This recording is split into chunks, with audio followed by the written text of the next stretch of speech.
I stopped being his bank and became his lesson. I spent 3 years financing my son's life, his rent, his groceries, even his honeymoon. Then one afternoon, scrolling mindlessly through social media, I discovered he had gotten married. Married, without inviting me. That was the moment I stopped being his bank and started being his lesson. #1. The investment called love. For most of my life, I believed love meant sacrifice. When my husband died 20 years ago, I poured every remaining ounce of myself into raising our only child, Daniel. I told myself that if I worked hard enough, gave generously enough, loved fiercely enough, he would never feel the absence of his father. I became both mother and provider. I attended every school recital. I worked overtime shifts. I clipped coupons. I saved every tax refund for his future. When he graduated from college, I cried not because I was proud, though I was, but because I thought my hardest years were finally behind me. I was wrong. #2. Just until we get on our feet, Daniel was 32 when he married Ava. Ava was charming, articulate, and effortlessly persuasive. She called me Mom within weeks of meeting me. She admired my cooking, complimented my home, spoke of family unity as if it were sacred. 3 months after their wedding, Daniel called, "Mom, we're just going through a rough patch. Rent's a little tight. Could you help us out? Just until we get on our feet." It was $1,200. Of course I helped. The next month it was groceries, then a car payment, then a medical deductible. Just temporary, he said. Temporary stretched into 3 years. #3. The quiet withdrawals every month. I transferred money like clockwork. $1,200 for rent, $600 for groceries. Occasional emergencies, $400 here, $800 there. When their anniversary came, I paid for a weekend getaway. When Ava mentioned she'd always dreamed of seeing Italy, I helped fund the honeymoon extension. I told myself this was what good mothers did. What I did not realize was that I had become their financial infrastructure. They budgeted assuming my support. They upgraded apartments assuming I'd fill the gap. They made commitments based on my retirement savings, and slowly, almost invisibly, I began shrinking my own life. I postponed dental work, canceled travel plans, skipped lunches with friends. I told myself it was temporary. It wasn't. #4. The photo that broke me. It happened on a Sunday afternoon. I was making tea when a notification flashed on my phone. A distant cousin had tagged Daniel in a post. Curious, I opened it. There he was, standing under a white floral arch, wearing a tailored navy suit. Ava beside him in an ivory gown I had partially paid for, under the pretense that it was for a formal charity gala. The caption read, "The most beautiful private ceremony with only our closest and most special people. Special people." I stared at the photographs. Her parents were there, her siblings, friends, champagne glasses raised, smiles everywhere, except mine because I wasn't there, no call, no explanation, no invitation. I learned about my own son's wedding from Instagram. #5. The phone call. I called him immediately. He didn't answer. He called back hours later. "Mom, I was going to tell you." "When?" I asked quietly. It was just small, intimate. "We didn't want pressure." "I'm pressure?" "No, it's just we wanted it simple." I swallowed something sharp and metallic. "Am I not considered special?" There was silence. Then, "Mom, don't make this dramatic." Dramatic? I had financed his adulthood, and now I was dramatic. #6. The audit that night, I pulled out my bank statements. I needed to see it in numbers, because numbers don't lie. 36 months of rent assistance, $43,200 groceries and bills, $21,600 medical support, $4,300 car assistance, $7,500 honeymoon contribution, $8,000 furniture and deposits, $9,700 total, $94,300. Nearly 6 figures from my retirement account. Money my late husband left so I could live comfortably in my final decades. I stared at the total. I had invested nearly $100,000 in a relationship where I wasn't invited to the wedding. #7. The first no. A week later, Daniel called again. "Mom, rent's due tomorrow. Could you send the usual?" I breathed slowly. No, silence. What do you mean no? I mean I won't be transferring money anymore. Are you serious? Yes, you can't just cut us off. I can, I said. And I am. His tone shifted instantly. Ava took the phone. Mom, we were counting on you. I know. That's not fair. What wasn't fair, I replied calmly, was finding out about my son's wedding online. She went quiet. Then, softly, you're overreacting. No, I said, I'm finally reacting. #8. Escalation within days, they showed up at my house unannounced. Daniel paced my living room. You're acting irrationally. I'm acting independently. You've changed. Yes, Ava added, we're worried about you. Cutting off family like this, it's not normal. It was subtle at first. The suggestion that I was unstable, emotional, confused. When manipulation failed, accusation began. You're being influenced. Are your neighbors filling your head? Maybe you need to talk to someone, because I stopped paying their rent. #9. The threat 2 weeks later, a certified letter arrived. They were filing a petition for guardianship. Guardianship. They were claiming I was mentally unfit to manage my finances. My own son was attempting to legally control my money, not because I was incapable, but because I had stopped funding him. #10. The turning point that was the day something inside me crystallized. This was no longer about hurt feelings. This was about autonomy, about dignity. About whether I would allow fear and guilt to control the rest of my life. I hired an attorney. I gathered every bank statement, every text message, every transfer record. I scheduled a full cognitive evaluation. The results were clear. Excellent mental health, sharp cognition, strong reasoning skills. There was nothing wrong with me. Except that I had finally drawn a boundary. #11. Court in court, Daniel avoided my eyes. Ava cried. Their lawyer painted me as confused and manipulated. My attorney presented financial records totaling nearly $100,000 in voluntary support. He asked Daniel one question that shattered their case. At what point does a 35-year-old man become responsible for his own rent? Silence. The judge dismissed the petition. Not only dismissed it, but warned them about elder financial exploitation statutes. In one afternoon, the illusion collapsed. #12. Rebuilding after court, I went home and did something radical. I booked a ticket to Spain, then Italy, then Greece. I renovated my kitchen, joined an art class. Reconnected with friends I had neglected. For the first time in years, my money funded my joy.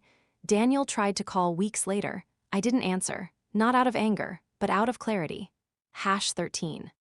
The lesson 3 months later, I heard through extended family that they had downsized to a smaller apartment. Ava had taken a job. Daniel was working overtime. They were learning what adulthood felt like without a financial cushion labeled mom. I did not celebrate their struggle, but I did not rescue them either, because sometimes love isn't rescue. Sometimes love is letting someone feel the consequences of their choices. #14. The truth I learned at 68, I used to believe unconditional love meant endless giving. Now I understand something deeper. Love without boundaries becomes self-abandonment. Sacrifice without respect becomes exploitation. Support without gratitude becomes entitlement. I was never just a bank. I was a woman, a mother, a person with dreams beyond being someone else's emergency fund. #15. Today I am financially stable, emotionally grounded. Surrounded by friends who call because they want my company, not my credit card. Daniel and I speak occasionally. Our conversations are shorter, more honest. He no longer asks for money. And I no longer offer, because I stopped being his bank. And in doing so, I finally became my own lesson. When the bank closed, the boy returned 6 months after the court dismissed the guardianship petition. Daniel showed up at my door. He looked thinner. Not in a dramatic, cinematic way, just slightly worn down, like life had stopped cushioning him. I opened the door but didn't immediately step aside. Yes, he hesitated. That alone told me something had changed. My son was never hesitant. Can we talk? I studied his face. There was no arrogance this time, no impatience, no rehearsed accusation, just fatigue. I stepped aside. One the new silence he sat at my kitchen table, the same one where I used to write rent checks. Only now there were no envelopes waiting. The silence stretched. He looked around the room, noticing the changes. New cabinets, fresh paint, the framed photo of me in Barcelona, smiling wider than I had in years. "You've been traveling," he said. "Yes, with what money?" It slipped out before he could stop himself. I held his gaze. "With mine." A flush rose to his cheeks. Old Daniel would have argued, this Daniel swallowed his pride. 2. "The admission we had to move," he said quietly. "I heard. We're in a one-bedroom now." I nodded but didn't rescue him with sympathy. I had learned that sympathy can become an opening for manipulation. He continued, "Ava's working full-time. I picked up weekend shifts." "That's good," he blinked. "That's good." "Yes." "It's called adulthood." The words weren't cruel, they were steady. He exhaled slowly. "We didn't think it would be this hard." That sentence was the most honest thing he'd said in years. 3. The cracks in the marriage. It took another 15 minutes before he said her name. "Ava and we've been fighting." I stayed quiet. "She says we shouldn't have pushed you. That the court thing was too far." "And what do you say?" He stared at the table. "I thought you'd cave." There it was, not cruelty, not hatred, just entitlement. "You'll cave, you always do." Except this time, I hadn't. For the honeymoon illusion, he leaned back in his chair. "We built everything assuming you'd help." "I know. We never planned long-term because we didn't have to." There's something sobering about watching your child realize they've mistaken privilege for permanence. "You know what hurt the most?" I asked. He looked up. "Not the wedding, not the money, the assumption." He frowned. "You assumed I'd always be there to absorb the cost of your choices. That I didn't have a life beyond financing yours." He opened his mouth, then closed it. For the first time, he wasn't defending himself. He was listening. 5. Accountability. "I was angry," he said finally. "When you stopped, I felt abandoned." I let that sit. "Do you know what abandonment feels like?" I asked softly. He didn't answer. "It feels like seeing your son get married through a stranger's social media post." His shoulders dropped. "I'm sorry," he whispered. Not defensive, not irritated, just sorry. And for the first time in a long time, I believed him. 6. The boundary conversation. He shifted in his chair. "We're not here to ask for money." "Good," he nodded. I didn't want this to be how things ended." "This isn't an ending," I said calmly. "It's a reset." "A reset?" "Yes, you get a mother, not a bank." He absorbed that. "And what does that look like?" "It looks like you calling to have dinner, not to request a transfer. It looks like holidays without financial negotiations. It looks like respect." He nodded slowly. "And if we struggle, you handle it like adults." There was no anger in my voice, just clarity. 7. The uncomfortable truth. Before leaving, he paused at the door. "Do you hate Ava?" It was an interesting question. "No," I said honestly, "but I don't trust her." He winced. "She thought you controlled me with money." I almost laughed. "No, Daniel, I controlled myself with guilt." That hit him harder than anything else, because that was the truth. They didn't manipulate a powerful woman, they exploited a guilty one, and I was no longer her. 8. The call I didn't expect. 2 weeks later, Ava called. Directly, not through Daniel. Her voice was cautious. "I owe you an apology." I didn't interrupt. "We shouldn't have filed that petition, that was wrong." "Yes, it was." Silence.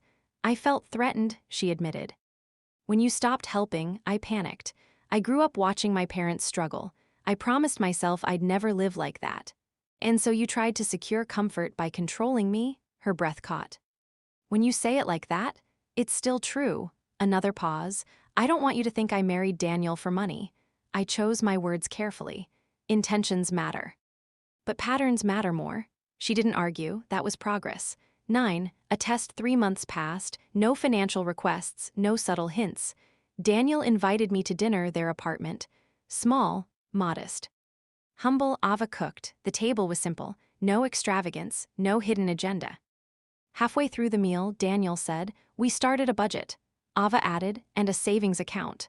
"For emergencies," he clarified. "Our emergencies," I nodded. "That's responsible."